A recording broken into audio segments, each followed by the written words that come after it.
Magic Tree House number 24. Earthquake in the early morning.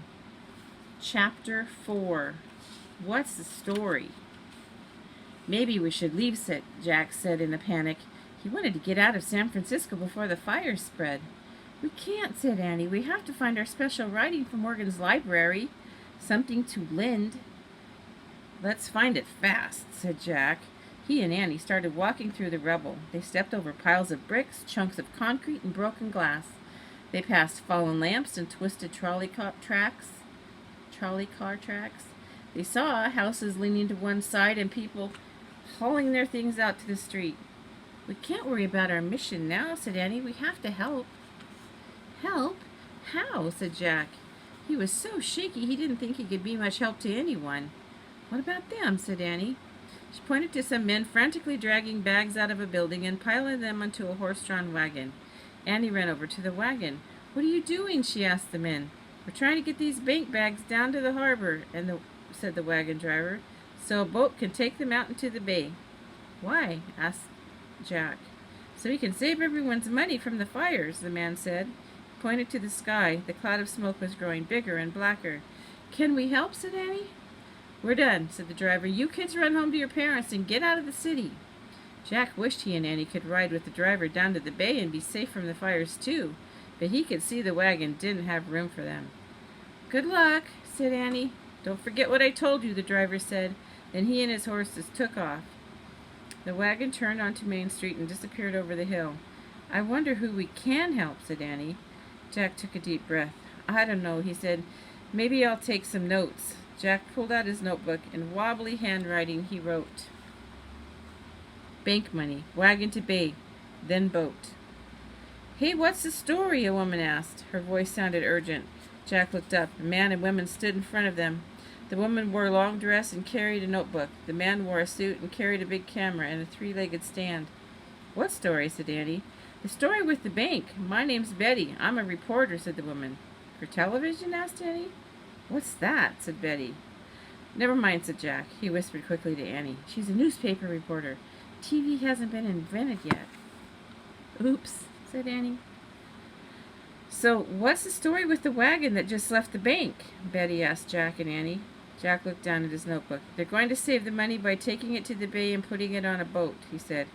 Good reporting work, Sonny, she said. Get a picture of the bank, Fred.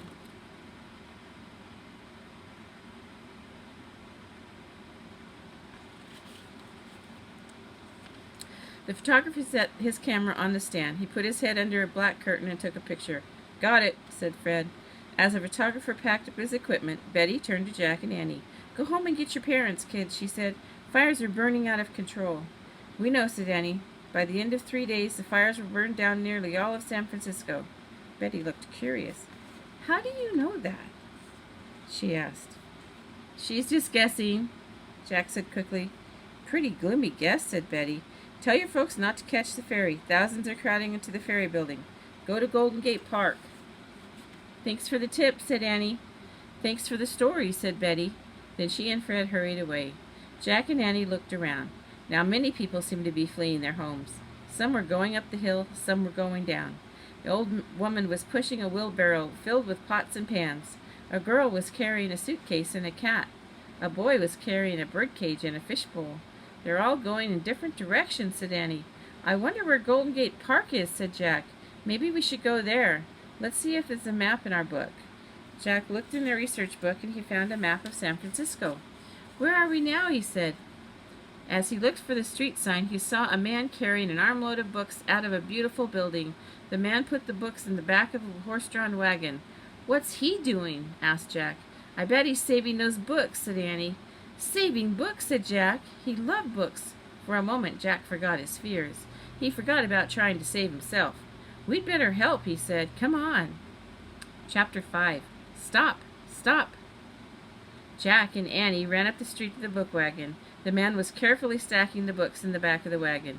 He was covered with dust and his glasses were cracked. Hey, what's the story? Annie asked the man. Jack couldn't help smiling. Annie sounded just like the newspaper reporter. I'm moving all the rare books to the pavilion, the man said. Can we help? asked Jack. Sure, there are only a few left by the door, said the man. Grab 'em. Hurry, the fires on Market Street will soon be blowing this way. Jack and Annie ran into the building. Near the door were two small stacks of books. Jack and Annie each gathered up a stack. The books looked very old and fancy. Some even had sparkling gold on their covers. Wow, whispered Jack. He and Annie carried the books outside.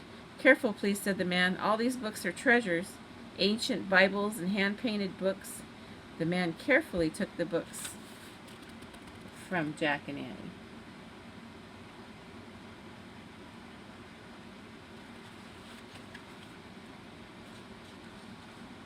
And put them in the back of the wagon. Thanks, he said, pushing his hat back. Run home now. The fires will be here soon. As the horses started up the hill, Annie waved and shouted, Good luck! I bet he was the librarian, said Jack. He opened his research book. He looked for a photograph of the building that had the books. Here it is, he said. He read aloud. People tried to save special things, but they did not always succeed. Rare books from a library were moved to the pavilion building. When the pavilion building caught fire, all the books burned. The building that originally held them did not burn at all.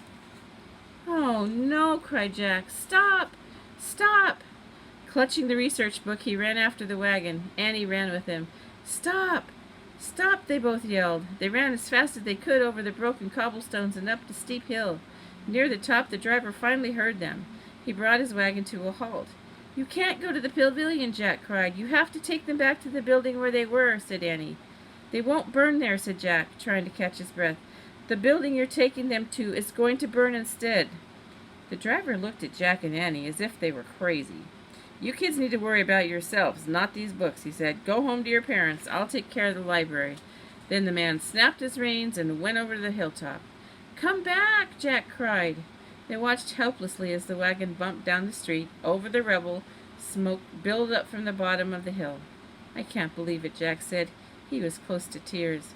We tried, but we couldn't save them, said Annie. She touched Jack's shoulder gently. All those books. His voice trailed off. Hey, said Annie. Someone's crying over there. Someone with 2 kids. Maybe we can help them. Chapter 6. Something to Lend. A woman in a blue bathrobe was sitting on the crumbling stone wall. She was sobbing into her handkerchief. 2 boys with dark hair sat next to the woman. The boys wore dusty, torn pajamas. They were both barefoot. The younger one was watching the older boy write on a rectangular piece of wood with a chunk of coal. Annie pulled Jack over to the family. Hi, I'm Annie, she said. The 2 boys looked up. I'm Peter, said the youngest. He's my brother Andrew. She's our Aunt Mary. He pointed to his brother, then the woman, as he spoke. Aunt Mary tried to smile through her tears. Forgive me, she said. I'm a bit shaken. We are too, said Annie sympathetically. The house caught fire, Peter said. We escaped, said Andrew, but we lost most of our things.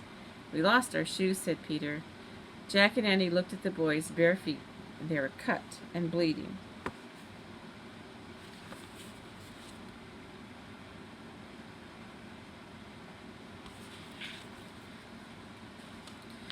Hey, my boots are just like boys' boots, Annie said. One of you can wear them.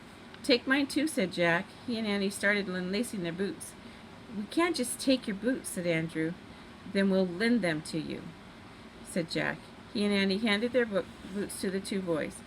Thank you, said Aunt Mary. She started to cry again. The 2 boys put their new boots on. Then Peter whispered something to Andrew. Andrew held out a piece of wood to Jack and Annie. Here's something we can lend you, he said. Jack and Annie read a poem the brothers had written on the piece of wood. There is no water and still less soap. We have no city, but lots of hope. Thanks, said Annie. That's a great gift, said Jack. We needed some hope. It's the only thing we can lend you, said Andrew. Lend? Said Annie. She looked at Jack. Oh, wow, they just gave us the special writing, something to lend. Jack smiled. They could go home now. You should go to the Golden Gate Park. That's what a reporter told us, he said to the boys and their aunt. Is that where you're going? Asked Aunt Mary. She had stopped crying at last and looked stronger. We have to go home to our parents, said Annie. Will you be safe? Asked the aunt. Yes, once we're home we'll be safe, said Jack. Thanks for lending us your boots, said Peter. You're good friends. You're good friends, said Annie. You've helped us more than you know, said Jack. Be careful, said Aunt Mary. We will, said Jack and Annie. They waved at their new friends as they headed off to the park. Jack sighed. Ready? He said. Yeah, said Annie. I guess we can just go back the way we came. Jack looked down the street. Smoke billowed up from the bottom of the hill. That might not be as easy as it sounds.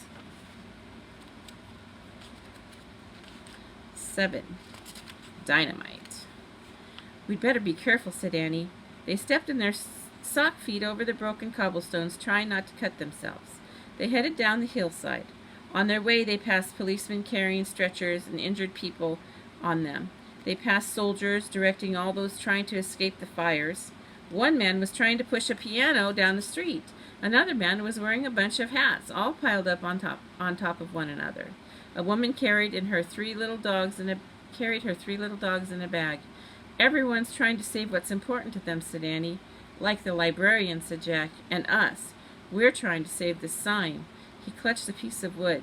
They were halfway down the hill. A soldier on a horse galloped in front of them. Get off the street. We're setting off dynamite, he shouted. Dynamite? Said Jack. Yikes, said Annie. People started running in all directions. Jack and Annie looked around wildly for a safe place to go. Jack saw an alley. There, he said. They ran into the alley and crouched on the ground. Jack reached into his bag for their research book. He looked in the index for the word dynamite. He found it, then he turned to the right page number and read. After the fire started, the mayor had an idea. He thought that if some of the buildings were destroyed, the sparks would not fly from the one wooden roof to the next.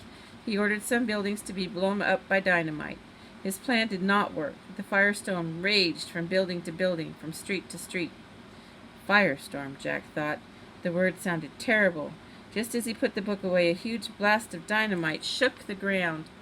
Dust and dirt flew everywhere, even down the alley. Jack clutched their sign with one hand, and he covered his eyes with the other. Annie did the same. Another huge blast rocked the ground. Jack tasted grit in his mouth. He looked at Annie. She was caked with dust from head to toe. He looked down at himself. He was just as dirty as she was. Hey, would you look at those two? Someone said. Now that's a story. Jack looked up. Betty, the newspaper reporter, and Fred, the photographer, were standing in front of them. Even though they were also covered with dirt, Fred was setting up his camera, and Betty was taking notes in her notebook. Hold up your sign, Sonny, said Betty.